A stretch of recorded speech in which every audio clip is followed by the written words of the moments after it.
আমি তোমাকে ছোট বাড়ি দিলাম আর তুমি আমাকে বউ হিসাবে গ্রহণ করে আমার কাছে আসো। আমি তোমাকে বিলাসবহুল বাড়ি দিলাম আর তুমি আমাকে বউ হিসাবে গ্রহণ করে আমার কাছে আসো।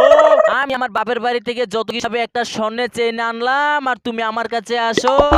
আমি আমার বাপের বাড়ি থেকে গয়না ভর্তি বক্স নিয়ে আসছি আর তুমি আমার কাছে আসো। তুমি আমাকে স্ত্রী হিসাবে গ্রহণ করো, আমি যৌতুক হিসাবে সামান্য কিছু টাকা নিয়ে আসছি। তুমি আমাকে স্ত্রী হিসেবে গ্রহণ করো, আমি আমার বাপের বাড়ি থেকে লাখ লাখ টাকা নিয়ে আসছি যত। মন সৃষ্টিকর্তা, আপনি আমাকে সাহায্য করেন। যখন আমি কোন বউয়ের কাছে যাব, এক বই হচ্ছে কম যৌতুক দিতেছে আর এক বই বেশি যৌতুক, আপনি এমন একজনকে পাঠিয়ে দেন যে আমাকে সাহায্য করবে। হ্যাঁ, আমি তোমাকে সাহায্য করতে পারি। তার আগে সবাই যখন এই ভিডিওতে লাইক করে, চ্যানেলটি সাবস্ক্রাইব করে কমেন্টে বলে যাবে বউকে ইংরেজিতে কি বলা হয়। বন্ধুরা প্লিজ তোমরা সবাই ভিডিওতে লাইক করে চ্যানেলটি সাবস্ক্রাইব করে কমেন্ট করো।